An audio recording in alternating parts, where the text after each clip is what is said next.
Bienvenue sur Congo Liberty. Nous recevons aujourd'hui M.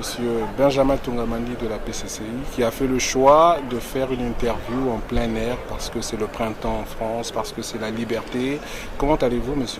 Tungamani?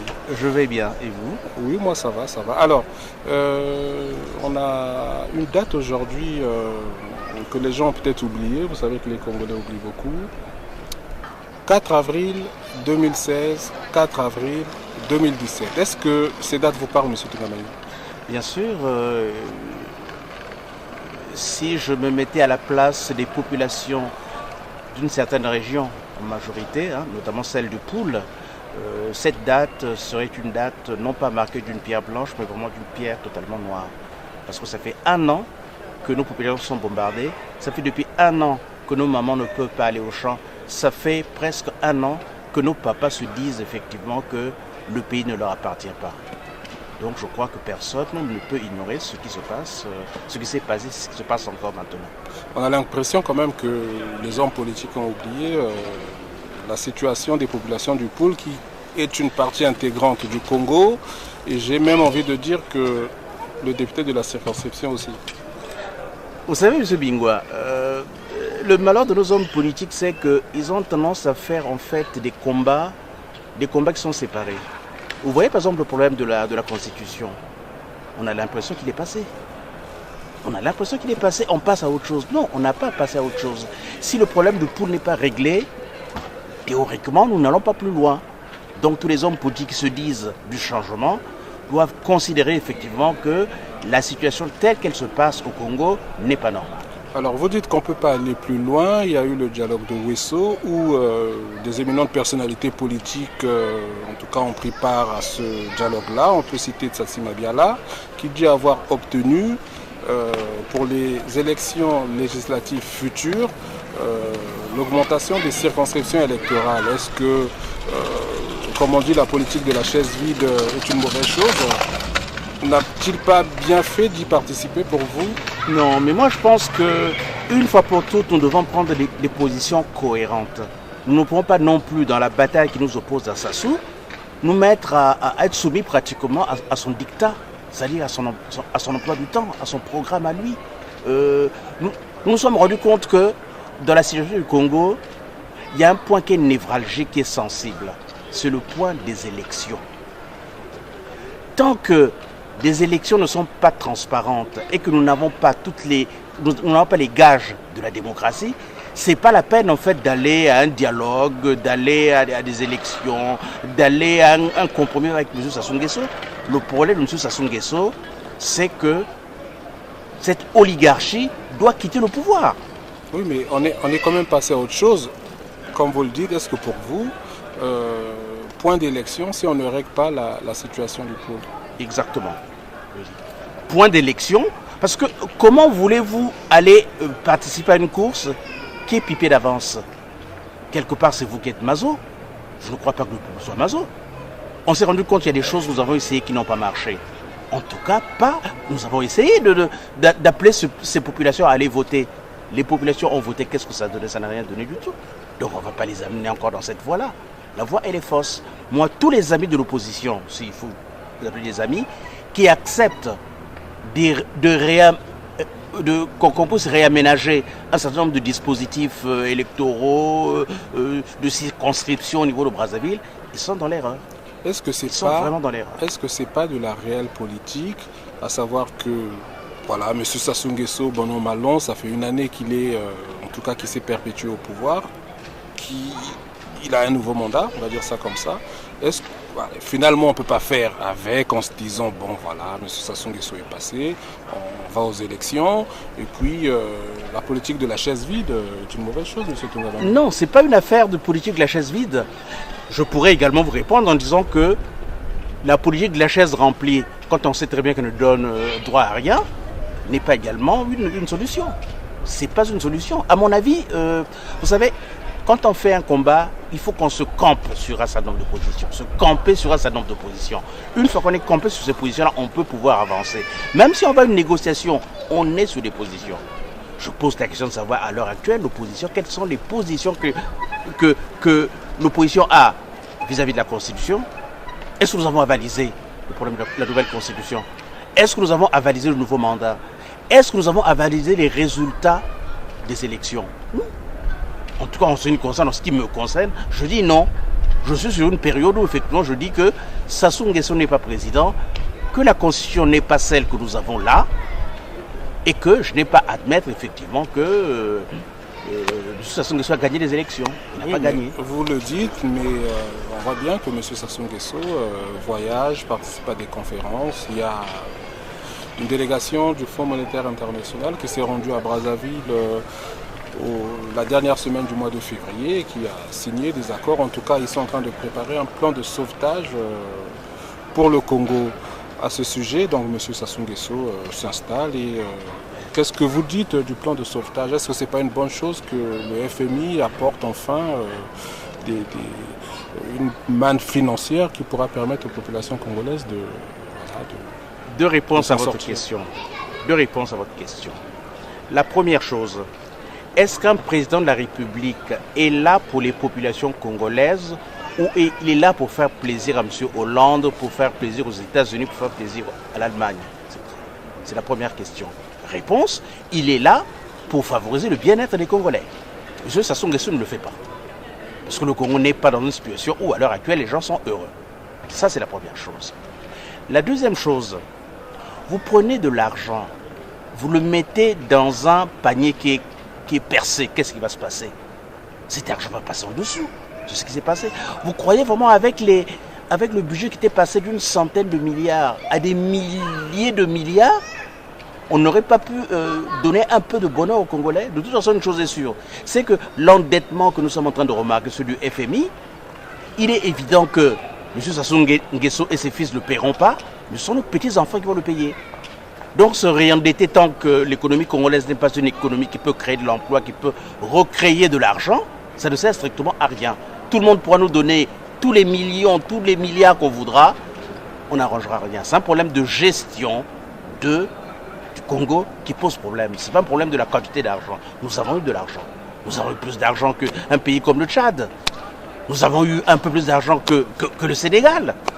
Benjamin Tungabani sur Congo Liberty, vous pouvez quand même reconnaître, même si vous êtes un opposant de longue date du pouvoir de M. Denis Sassou Nguesso, qui fait aussi des choses bien. Il y a l'hôpital spécialisé Edith Bongo à Oyo. Est-ce que c'est pas là une bonne chose, accepter quand même que des choses se font? Non, M. Mingwa. Vous savez, le niveau de résilience ou le niveau d'acceptation des choses est une chose très importante. Si je veux accepter lorsque M. Sassou Nguesso va inaugurer des toilettes, ben là je ne suis vraiment pas exigeant. Quelqu'un a dit une fois, demandons l'impossible. Le peuple congolais a le droit de demander l'impossible. Il ne va pas se contenter de 2 ou 3 hôpitaux qui sont installés, même si c'est des cliniques qui sont des cliniques ultra modernes. Il y a un hôpital, comme vous dites, dans le village de M. Sassou Nguesso. Et à Makelekele, qu'est-ce qu'il y a? Et à Wenze, qu'est-ce qu'il y a? Et dans les villes, qu'est-ce qu'il y a? Le système de la santé est un système global. Oui, c'est pas seulement les créé... Les populations du Nord ont quand même le droit de... Enfin, en tout cas, il est normal qu'elles soient soignées normalement, d'autant plus que des Congolais du Sud, aujourd'hui, peuvent aller à Oyo se faire soigner. Ça contribue au flux, au mixage de la population. Le Congolais qui va quitter Mouyonzi ou qui va même quitter Djambala va aller facilement à Oyo pour se faire soigner? Non, je ne pense pas. Je ne pense pas. Il y a déjà, puisque vous m'amenez dans un domaine bien précis, il y a le problème de la médecine primaire. Si on pouvait déjà rapprocher les soins primaires au niveau des populations, dans la zone où ils sont, ce serait déjà une très bonne chose. Vous savez, la politique de M. Sassou est très très simple. Ça s'appelle les éléphants blancs. On te crée une grande route, on te crée un grand contexte ultra sportif, un complexe sportif, et on a l'impression qu'on a fait des choses. Non. Une politique d'un pays se réfléchit et on met des choses en tenant compte des besoins des populations. Benjamin Tongamane sur Congo Liberty. Les dignitaires du pouvoir de M. Denis Sassou Nguesso se cachent lorsqu'ils viennent à Paris. Parce qu'ils ont peur, en tout cas, Toro a raison, j'en sais rien, vous me direz, des combattants congolais qui sont à leur trousse. Mais on a aujourd'hui l'impression que c'est la même chose pour les leaders déclarés de l'opposition congolaise. Ils viennent à Paris, ils ne rencontrent pas la diaspora congolaise. On a le cas de M. Parfait Kolela, Mathias Nzon, Tsatsi Mabiala, Romain Kimfusia. Aucune réunion publique n'a été organisée pour expliquer aux Congolais ce qui s'est passé pendant la période référendaire, pendant les élections présidentielles. Pourtant, la diaspora s'était mobilisée aussi. Quel est votre avis à ce sujet? Le premier problème que vous avez posé, c'est celui des responsables congolais qui viennent ici et qui n'osent pas rencontrer les gens. Je vous dirais également qu'à Brazzaville, ils dressent des murs de 3 mètres de hauteur devant chaque maison pour pas que les populations les voient. Et qu'à Brazzaville, dès qu'il y a un attroupement de 3 personnes, ça pose un problème, la police survient. Bon, ça c'est le problème de Brazzaville. Maintenant, en ce qui concerne le problème de Paris, je ne prendrai pas le cas de ceux du pouvoir. Hein. Je sais pourquoi ils ne viennent pas ici, je sais pourquoi les Ndégués ne viennent pas là. Je rappelle tout simplement, s'il faut faire un anniversaire en 2005, Ndégué, nous avions réussi à le mettre en prison et peut-être que ça a permis justement aux gens du pouvoir de se rendre compte qu'il existe des justices où justement ils ont des comptes à rendre. Alors, le problème de l'opposition est très simple. C'est que cette opposition recommet les mêmes erreurs que nous avons eu à commettre, nous, à certains moments. Moi, je fais mon autocritique. C'est-à-dire qu'ils ont l'impression que la politique se fait sans les populations. Les populations ne sont bonnes que lorsqu'on a besoin de leur suffrage. C'est-à-dire les élections. En dehors des élections, ces populations ne servent à rien. Si les responsables de ces structures qui viennent ici au niveau de la diaspora ne rencontrent pas les populations, celle de la diaspora, c'est parce que tout simplement qu'ils savent qu'ils ont des comptes à rendre. Oui, mais ils peuvent rendre des comptes, on peut ne pas être d'accord. Mais justement, c'est pas facile non plus au Congo. Mais non, parce qu'ils ne peuvent pas les rendre ces comptes-là. Ils ne peuvent pas les rendre ces comptes. Ils diront quoi? Quand ils ont levé le peuple pour aller voter, qu'est-ce qu'ils ont dit? Qu'après, ils allaient respecter celui qui aurait gagné, que la discipline allait continuer. Mais qu'est-ce que nous remarquons? Déjà à Brazzaville, ceux de l'opposition ne sont pas unis. Ils ne sont pas unis. Et l'erreur fondamentale, je le redis, c'est celle qui a été faite en 2015, en octobre et en septembre. Lorsqu'on lève un peuple, on ne demande pas au peuple d'aller faire la sieste, de revenir faire la révolution. Oui, mais voilà. J'ai le sentiment que vous n'avez pas répondu à ma question. Pourquoi ont-ils peur de croiser la diaspora? Clairement, c'est quoi votre réponse? Non, j'ai répondu. J'ai dit que parce qu'ils ont peur de rendre des comptes à cette diaspora. Parce qu'ils savent qu'ils ont des comptes à rendre. Et ils ne veulent pas rendre ces comptes-là. Ils ont des comptes à rendre. Puisque théoriquement, ils sont l'opposition. Donc, ils sont dans une situation où ils ne s'occupent pas. Mais tout à l'heure, vous avez parlé de l'affaire du pool. Si par exemple, monsieur Kolela se retrouve face à des gens de la diaspora qui vont nous poser la question de savoir, mais comment est-ce que tu peux tolérer de faire la politique alors que la région bon, sa base électorale, enfin, les députés, mais exactement, cette région n'existe presque pas. Qu'est-ce que vous répondre de ce Kolela? Il ne faudra rien. Donc pour éviter cette non-réponse, M. Kolela s'arrange pour ne pas rencontrer les gens. Il rencontre à la rigueur les gens qui font partie de sa structure, mais ne rencontre pas les populations. Benjamin Tongamane sur Congo Liberty, bon, vous faites quand même un procès contre les leaders politiques congolais qui évoluent dans un environnement assez compliqué, même s'ils font des erreurs. Mais en ce qui concerne la diaspora, on voit, même lorsqu'on lance des appels à solidarité pour des compatriotes, donc des activistes en difficulté, la diaspora congolaise ne répond pas, excusez-moi. Est-ce que vous trouvez ça responsable? Est-ce que finalement le Congolais n'est pas habitué, en tout cas compte peut-être sur la providence, il demande beaucoup sans rien faire? Non, pas toujours. Parce que je crois que le véritable problème, c'est que vous surestimez votre diaspora. Vous savez, les Congolais qui sont dans la diaspora, déjà, ils n'ont pas beaucoup de moyens pour vivre. C'est la première chose. Oui, mais quand on demande 10 euros par personne, excusez-moi, M. Tungamani, bon, c'est pas non plus tout le temps, mais 10 euros pour soutenir M. Bikouma qui a fait face à Mme Valls dans un procès. Il y a les combattants congolais qui étaient à Roissy pour accueillir à Orly pour accueillir M. Sassou Nguesso qui malheureusement sont repartis à l'ambassade avec une voiture belée qui sont en difficulté. Les gens ne se mobilisent pas non plus. Je vous répondrai peut-être indirectement. Moi, je sais que le peuple congolais est capable de faire des sacrifices. Repartons quand même aux années où il y avait le retroussant les manches, où on demandait aux Congolais de s'investir. Et ils le faisaient. À l'heure actuelle, si ceux de la diaspora ne s'investissent pas, c'est tout simplement parce qu'il leur manque de l'espoir. C'est ça le problème. La première chose que nous devons faire, nous autres les politiques, c'est de recréer l'espoir.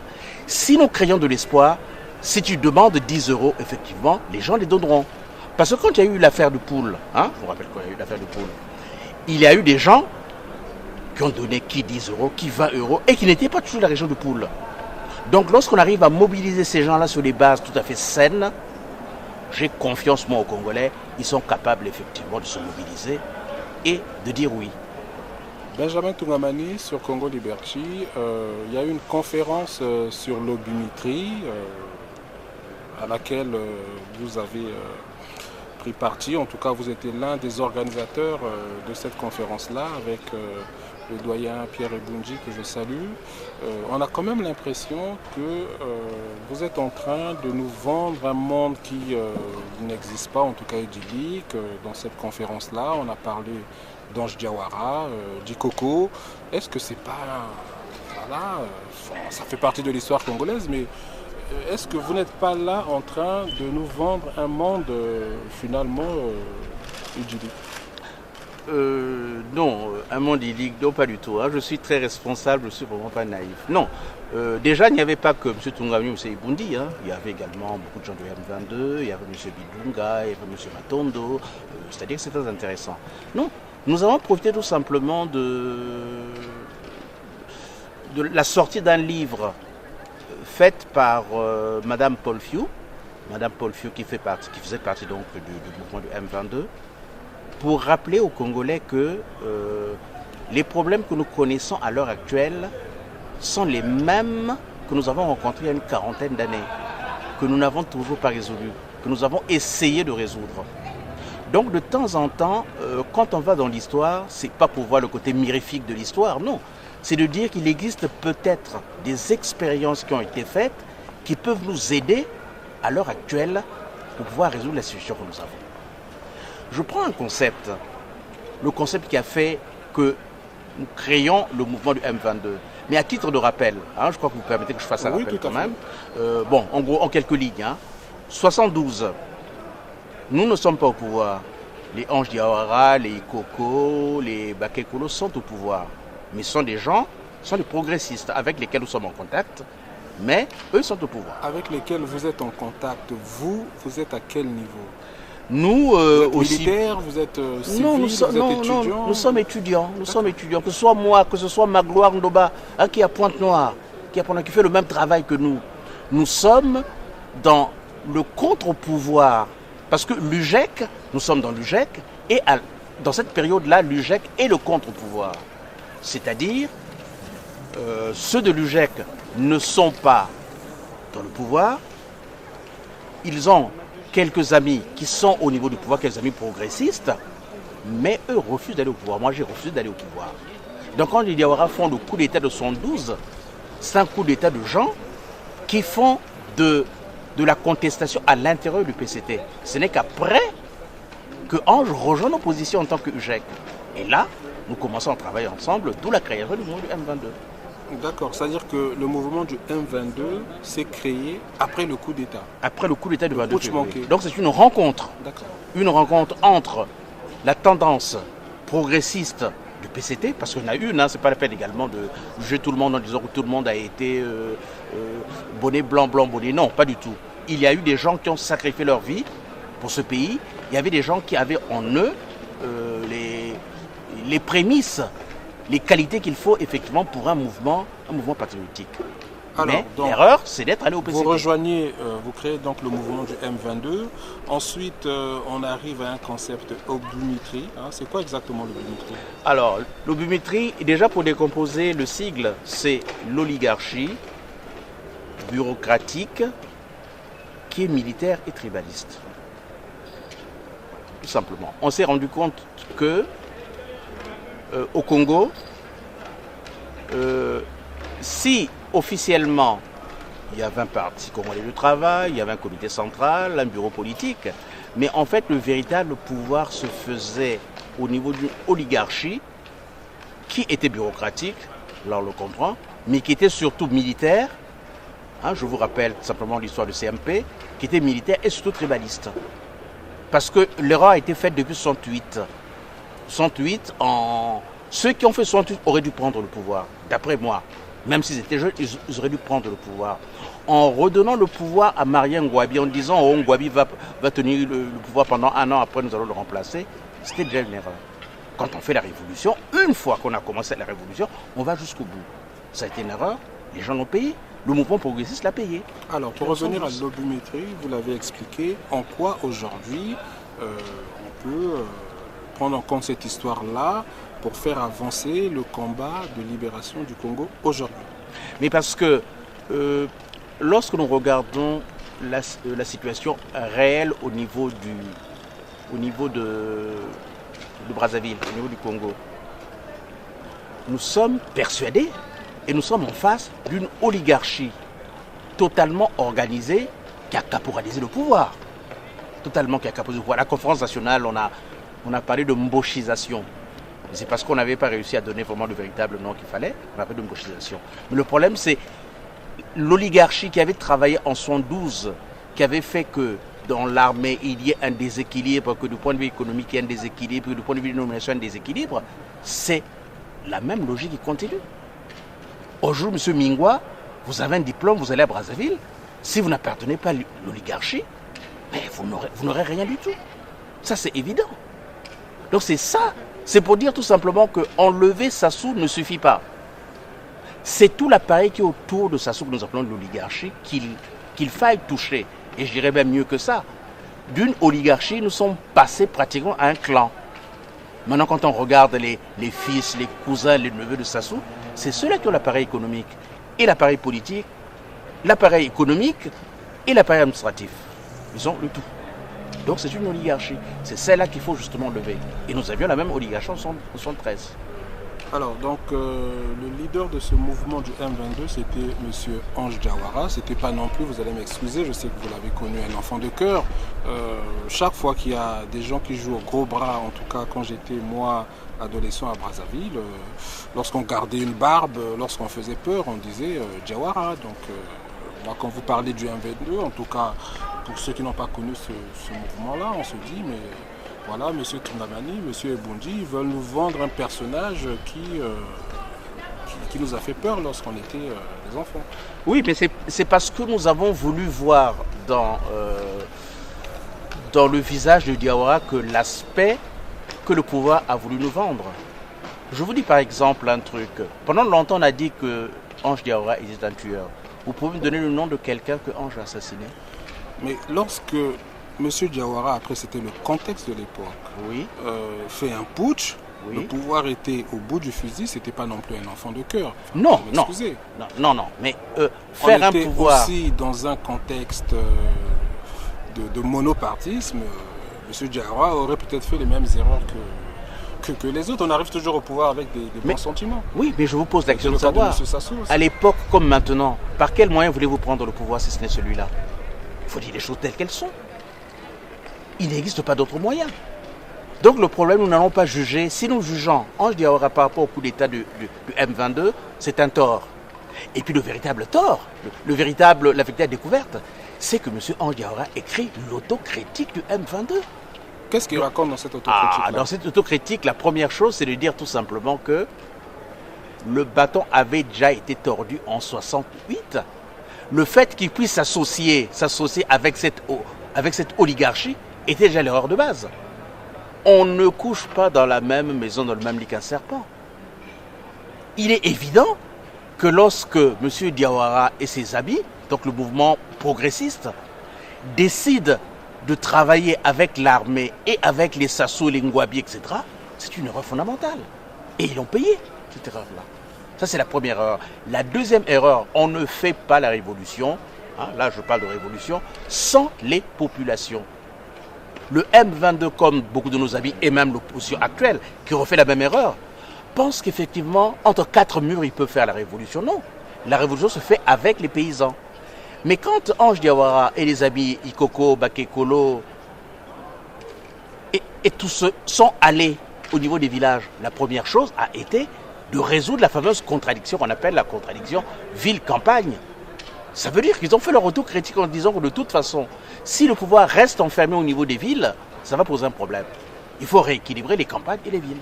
Monsieur Tungamani, nous arrivons à la fin de notre interview. Je vois que ce sujet est passionnant. On a envie d'apprendre l'histoire du Congo à travers ce type de mouvement aussi. Malheureusement, on arrive au terme de notre émission. Est-ce que vous avez un mot à rajouter? Le mot à rajouter, c'est tout simplement de dire que faisons très attention. La lecture de l'histoire est très importante. Voyons les erreurs qui ont été faites en 68. Voyons les erreurs qui ont été faites en 79, quand certains d'entre nous ont accordé encore un blanc-seing à Sassou. Voyons les erreurs qui ont été faites lors de la conférence nationale, qui ont fait qu'on n'arrive pas à prendre le pouvoir. Voyons les erreurs qui ont été faites lors du régime de Lissouba. On va se rendre compte effectivement que c'est peut-être dans la lecture de ces erreurs-là que se trouve la solution. Parce qu'à l'heure actuelle, il n'y a pas de solution par rapport à ce problème. Il n'y a que des pistes. Il y a des pistes que nous devons creuser qui vont conduire à la victoire. Mais la chose qui est sûre, c'est que cette victoire, on ne peut pas l'avoir sans les populations. Sans les populations. Entre quatre murs, on ne peut pas faire la révolution, ce n'est pas possible. Nous sommes obligés nécessairement de tendre la masse à la population. C'était le grand oral de Benjamin Tungamani. Je vous remercie et puis on vous invite prochainement. Prochainement. Je vous remercie aussi, M. Mingwa. À bientôt.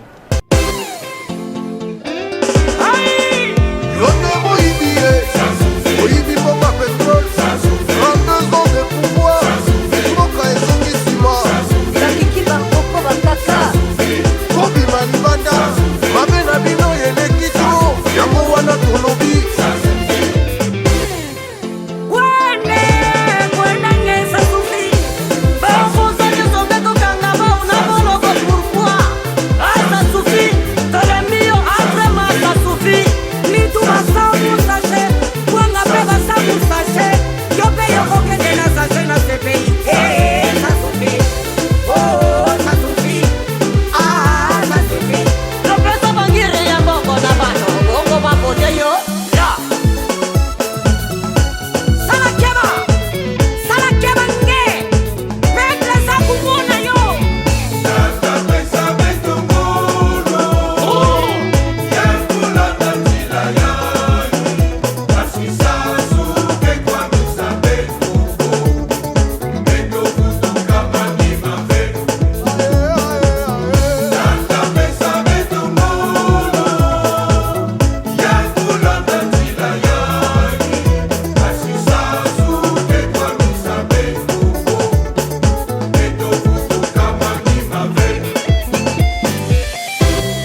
yo yananokio soki yotimbami okozwela kokanisa anga bisaka na yo lolobisa sufi lolobisa sufi lolobisa sufi soki tongwati yo tokomema yo na CPI na mabe nyonso osali biso ata okotisa mai ata omati likolo mpe tokepi efikange na kla ya iyoni